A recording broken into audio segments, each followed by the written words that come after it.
Whether your eyes were glued to the television for the Women's College World Series or not, there's no denying the surge of popularity that the sport experienced this past week in Oklahoma City. But advocates for the game of softball would all agree there is a much-needed conversation to be had.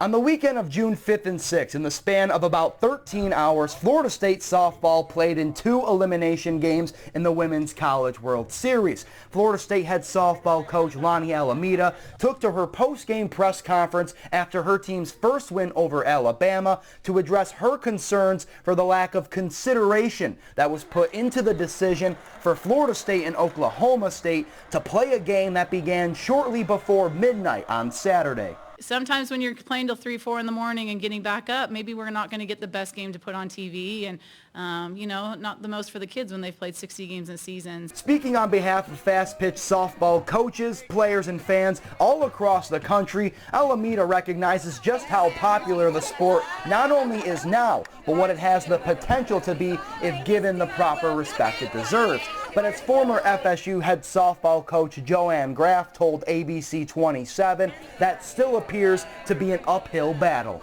And I think that we do treat the men and the women differently, and we fought far too many battles for me to even go into right now.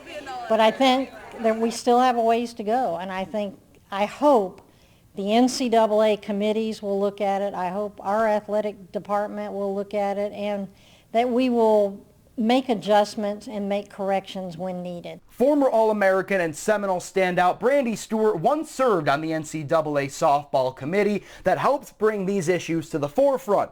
She hopes that the powers to be look at this through a lens that explores not what compares softball to other sports, but explores solutions that come up with answers that solely benefit the sport of softball and its unique qualities. So we've got this remarkable product. It has continued to grow.